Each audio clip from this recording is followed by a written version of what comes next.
Como eu falei aqui, né, que a mulher ela se cuida muito mais que o homem, e o homem ele está muito mais suscetível a doenças por conta disso, desse não buscar um atendimento, não buscar estar ali fazendo seu check-up, sabendo como o seu corpo está agindo, não só o seu corpo, mas também a sua mente.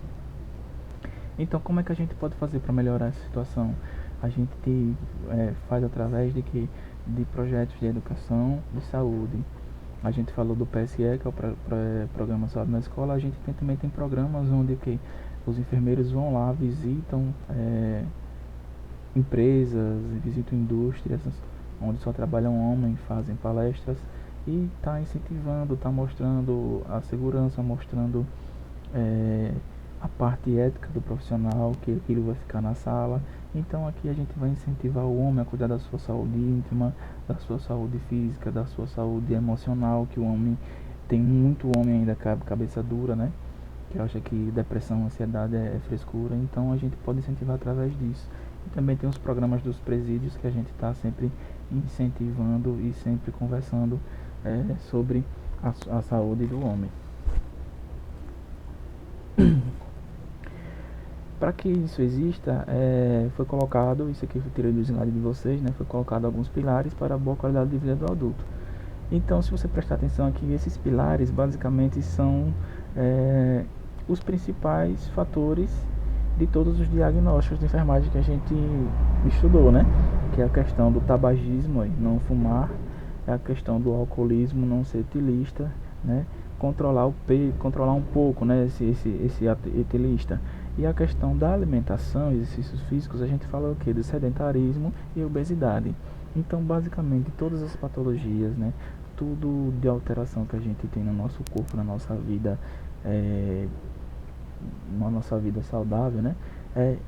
Engloba nesse círculo. Eu posso dizer que é um círculo, que é a alimentação, que você vai aqui na questão da obesidade, do sedentarismo, que é a questão dos exercícios físicos, do tabagismo e do alcoolismo. Então a gente precisa do que? De uma alimentação balanceada, exercícios físicos regulares, nem que seja uma caminhada lá diariamente, ter um sono adequado, né? Que é o ideal para a gente descansar o nosso corpo. Quando a gente fala de sono aqui, eu acho que ninguém nunca chegou a perguntar para você, né? Isso aqui que você também tem que perguntar para o seu paciente. O senhor deitou, descansou, está descansando o seu corpo, mas o que você está consumindo à noite antes do seu sono, antes de você dormir? Será que você está consumindo coisas boas para sua mente e para o seu cérebro ou coisas ruins? Será que a gente, depois de um dia cansado, depois de jantar e falar com seu esposo, você deita, ele faz uma oração, fica ao lado do seu esposo, conversando, trocando carinhos, ou então você deita e fica lá no seu celular, vendo o Instagram, a vida perfeita de todo mundo, aí você acaba vendo coisas que vai ativar gatilhos em vocês, que vão te deixar mal, vão te deixar para baixo, você vai começar a fazer comparação, porque ali é uma vida falsa, né? A gente não sabe o que está acontecendo por trás daquelas fotos, daqueles vídeos, então a gente começa a fazer comparação, né? Eita, fulano tá melhor que eu, fulano tem isso, aquilo, eu não tenho, então isso vai alimentando a nossa mente e vai fazer com que a gente não descanse, e a nossa mente não descansando, a mente vai fazer com que o corpo não descanse. Então a gente vai dormir e acordar no outro dia como se tivesse um caminhão atropelado a gente, cheio de dor, de mau humor.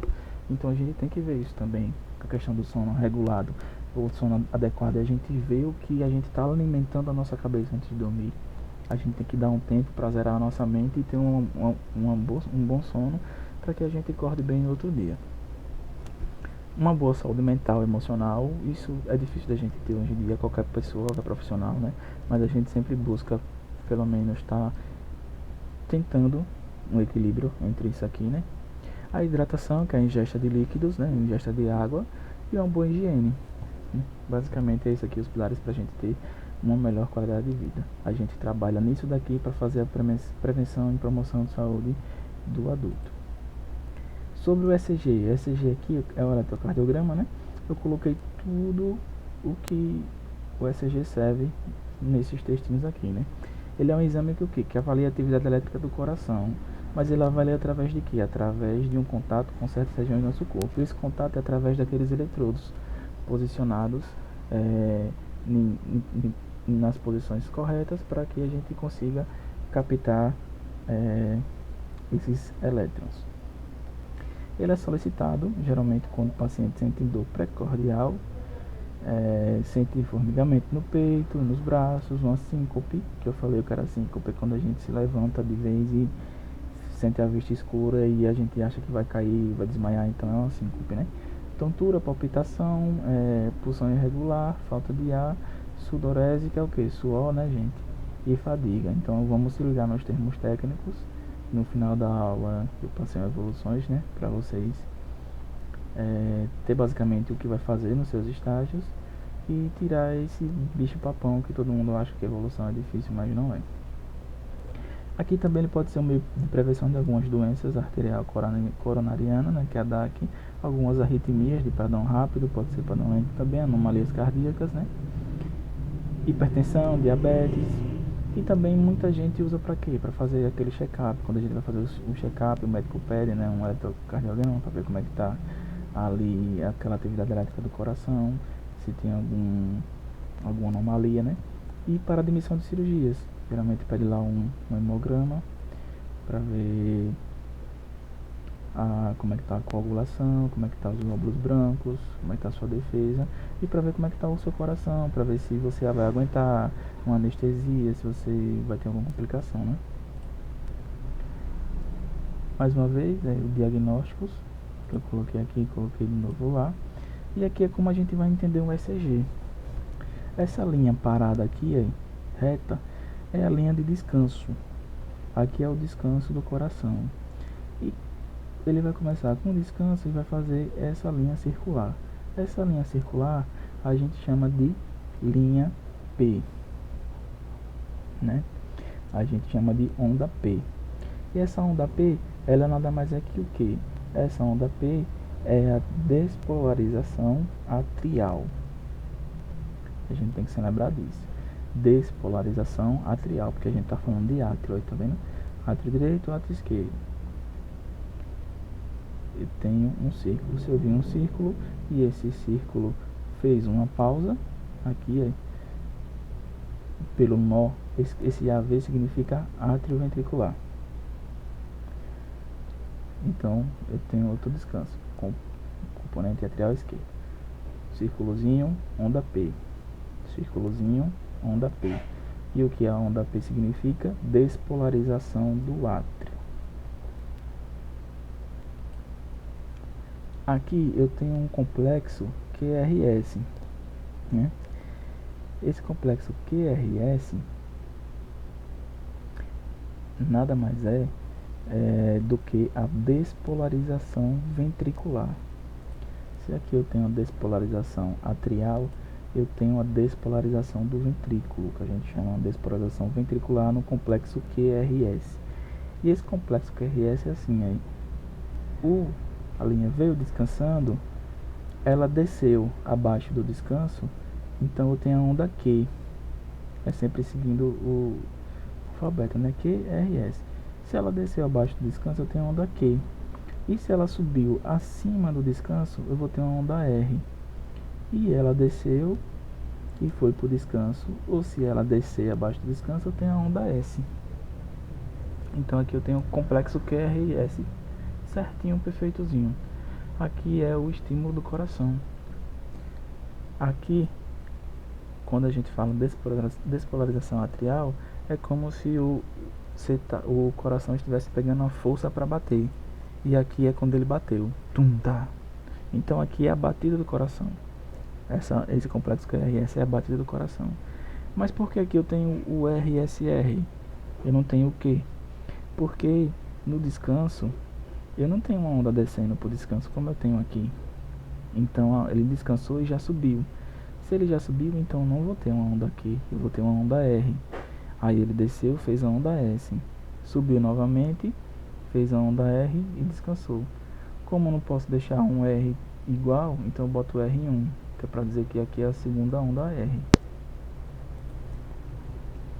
E aqui eu só vou ter duas ondas, que é a onda R e a onda S. Aí ele descansou, ele subiu e foi para a onda R. Ele desceu, fez a onda S e subiu e continuou. Aí você pode me perguntar, aqui você disse que se ele descesse era onda Q. E aqui ele desceu e não virou a onda Q. Por quê? Né? Porque a onda Q ela tem que vir do descanso. A descida tem que vir do descanso. Como você pode ver aqui, tá vendo aí? A descida tem que vir do descanso. E essa descida ele não veio do descanso, ele veio da onda R, lá de cima. Ele veio da onda R, desceu S e continuou com o descanso. Então só tem a onda RS. Isso aqui é muito, esses dois tipos aqui caem muito em provas, caem muito em concurso, porque é uma pegadinha. E aqui eu só tenho a onda QS, né? Descansou, então se ele descansou e desceu, porque eu tenho onda Q. E aqui ele subiu, porque eu não tenho um R. Se quando sobe é uma onda R, porque ele não subiu acima da linha do descanso, como eu falei para vocês antes. Ele tem que subir acima da linha do descanso. Aqui ele só subiu até a linha do descanso, então tem a onda S. Não é muito complicado de entender, é só a gente prestar atenção e analisar com calma, gente. E aqui eu tenho todos os complexos certinho, ó. Descansou, eu fiz o círculozinho da onda P, despolarização atrial. Aí eu venho para o complexo QRS e eu vou ter a despolarização ventricular, né? Ventricular. E eu vou ter um segmento de ST, que é o descanso, eu tenho a onda T. A onda T é a repolarização ventricular. Então ele vai fazer a repolarização do ventrículo aqui e continuar a sua onda. Aqui eu tenho alguns tipos de ECGs com alguns batimentos, né? Então a gente vai ter um batimento cardíaco normal. Como é que a gente vai saber se aqui está um batimento cardíaco normal? Pelo complexo QRS, que é o que? As batidas do coração, né? A gente vai analisar pelos quadradinhos. 1, 2, 3, 4 batida. 1, 2, 3, 4 batida. 1, 2, 3, 4 batida. Então tá regular. A gente olha geralmente a distância de cada complexo. A distância de cada complexo eu tenho uma distância regular, então eu tenho um batimento cardíaco normal. Já um batimento cardíaco acelerado, a distância vai ser encurtada, vai ser menor a distância. Aqui eu tenho a distância de 4 quadradinhos, aqui eu só vou ter a distância de 2 quadradinhos, tá vendo, né? Eu tenho 2 quadradinhos a batida, um quadradinho a batida.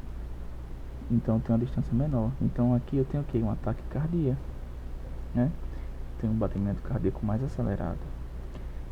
Batimento cardíaco lento é uma distância maior entre um complexo QRS do que o outro, tá vendo aí? Como está uma distância bem maior. Então se eu contar aí, 1, 2, 3, 4, 5, 6, 7 é o outro. 1, 2, 3, 4, 5, 6, 7 é o outro, tá vendo? Então eu vou ter uma bradicardia aqui. E aqui eu tenho um batimento cardíaco irregular. É quando eu vou ter um ataque cardíaco rapidinha, depois eu vou ter uma brade e eu vou ter uma batida normal. Então o coração está irregular.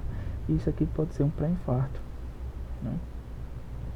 Então não é difícil a gente entender isso aqui, é só a gente prestar sempre atenção na um complexo QRS. Aqui eu tenho alguns tipos também de eletrocardiogramas, eu botei aí 2 normais, né?